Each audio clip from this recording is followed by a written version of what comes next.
Hi, Macarena. It's good to meet you again. Thank you for taking time to join us. We appreciate and we are thrilled and happy to have you chat with us, even as we celebrate the Hispanic and Latin A Heritage Month. My name is Adeleke Yowa. I'm a grad fellow at the Career Center with the Career Equity and Access Strand. So, I would like to know, can you tell us more about yourself and how you identify? So, hi, thank you so much for having me. This is an honor for me. I'm very happy to be doing this. My name's Macarena. I'm from Argentina in South America. So, I'm from a small city called Rosario. It's like a 1 million population city. And well, I identify as Latina and Hispanic as well.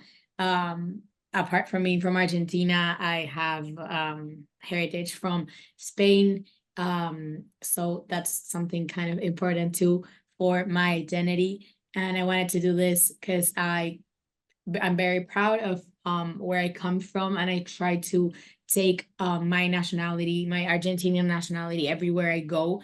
And everything I do it for my loved ones back home and for where I come from, really.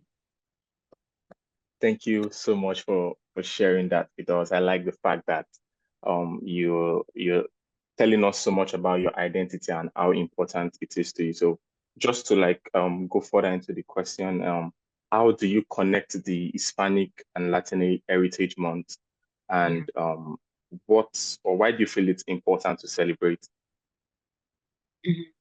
Well, having moved to the United States, obviously we're physically far away from home. I'm from Mhm. that background, that part of my identity, which is Hispanic. But at the same time, I met a lot of people here who are also from Latin America or identify as Hispanic. So that has helped me a lot with being connected to my roots. And I really like that Boston is a very diverse city, and most people are very proud of their Hispanic heritage and being Latino or Latina. Um, and I believe that most people also have that present every day of their lives. And everything we do it thinking about home and about what we can bring back to our family and to our country, especially because Latin America has always been through like very hard times. I don't, not every country, but Argentina during the last decades, we've been through like economic crisis, social crisis, and stuff like that.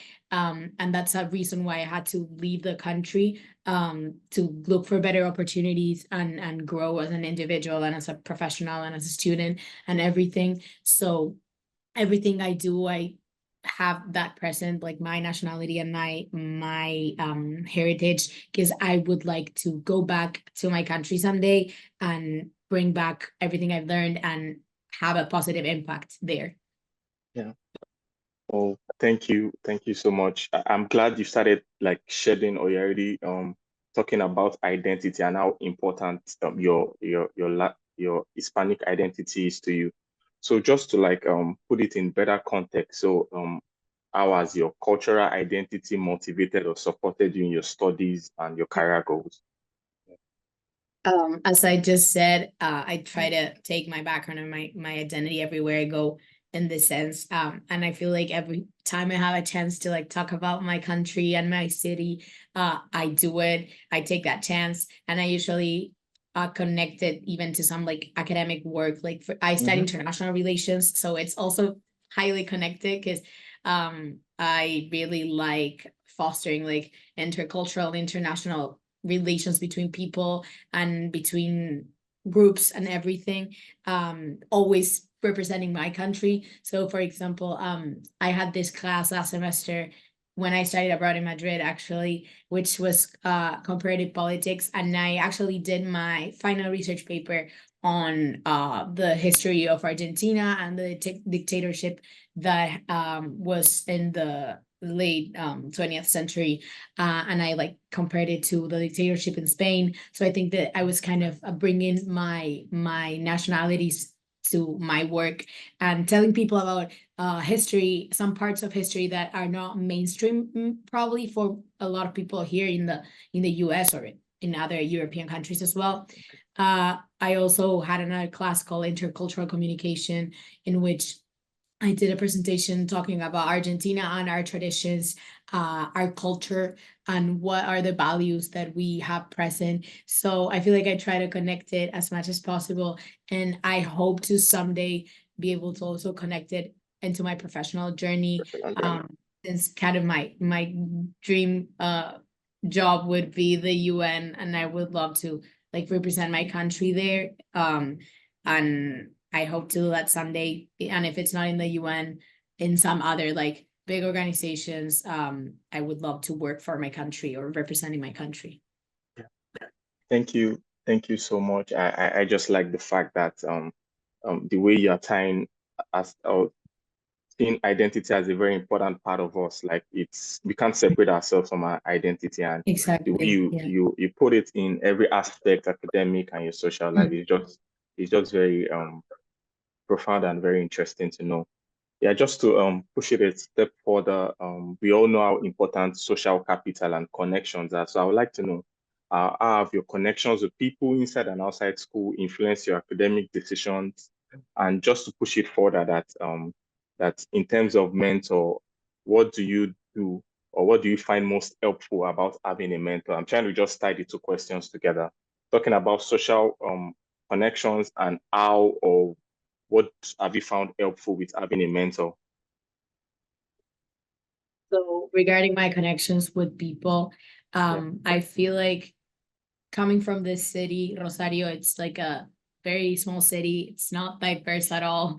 We're born there, and not a lot of people move to other places.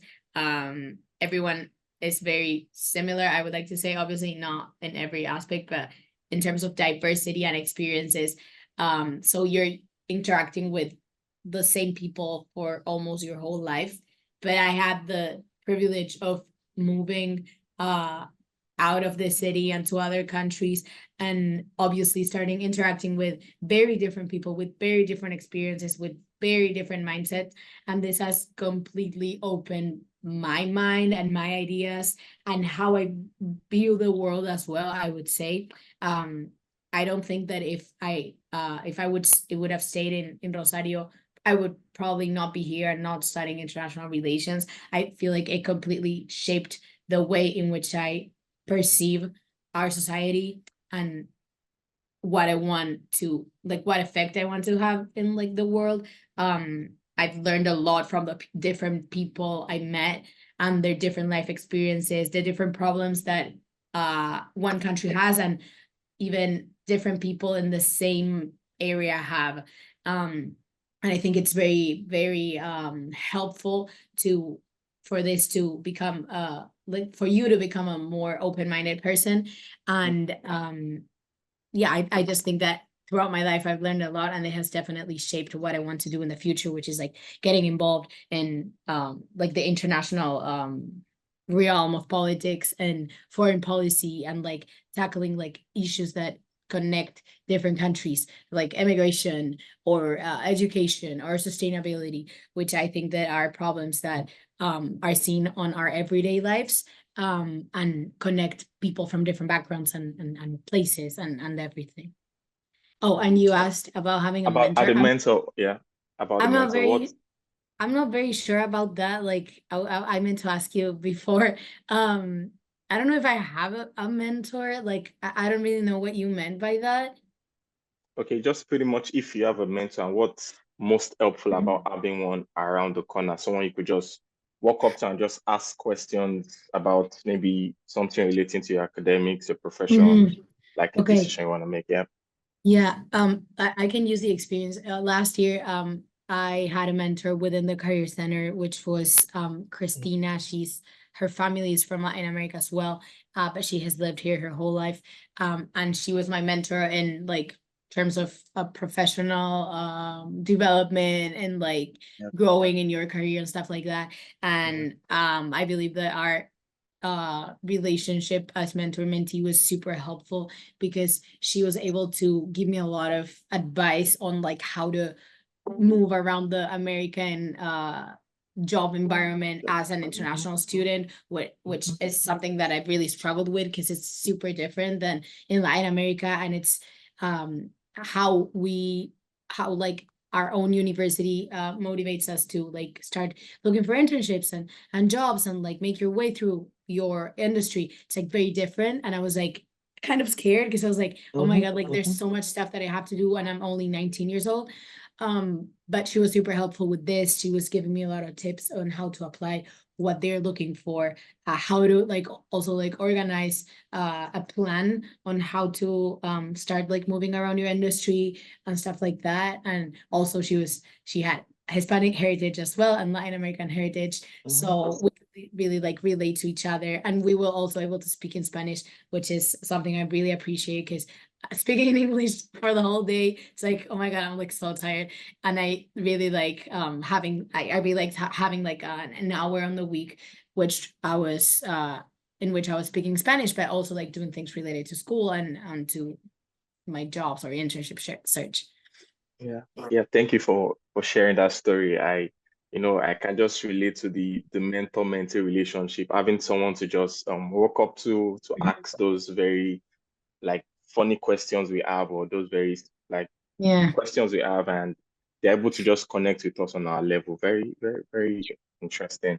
So the next question, I just want to take it a little bit further. So I did like a little research on you and like on your LinkedIn and all, and I came across a word you used to describe yourself. So you describe yourself as a cosmopolitan woman on your LinkedIn bio. So what has your experience been like living in various cultural environments, and what skills or what skills did you rely on to navigate through this transition period?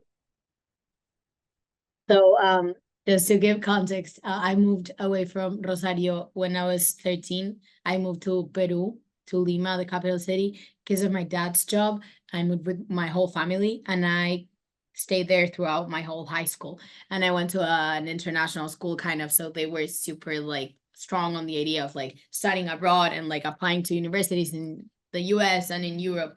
And that was something I had never thought about, because in Argentina, or at least in my city, it's not something that people usually do.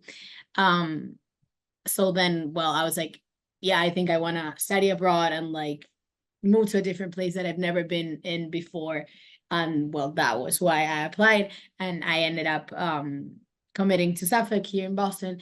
And I think that having moved from my home when I was 13 was like it was a very difficult thing, obviously.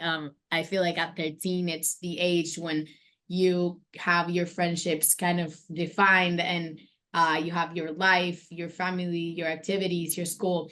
And it's that age when you're kind of also entering the teenage years. So it's like, it was a very hard age to move to a different country and to a completely different society.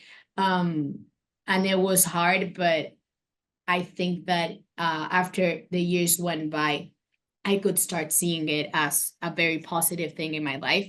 When I was younger, I unfortunately wasn't able to see that, because I was 13, 14, and all I cared about was going back home and being with my friends. So it's like I wasn't seeing the positive aspects of it. I was able to like become very proficient in English, which I was not when I was 13, because the education level for a new language in Rosario is not that good either. So I started seeing these positive aspects. And as I was becoming older, it was like, okay, wait, if you had never moved away, you would never be where you are now. So obviously I had to grow up to see this, and started realizing that it was a very enriching experience, even though it was hard. Change, one needs to see change as something good, or at least as an opportunity, and not see change as something that is always bad. This has really kind of like fostered my adaptability to change as well. And I feel like I've become like super independent for my age.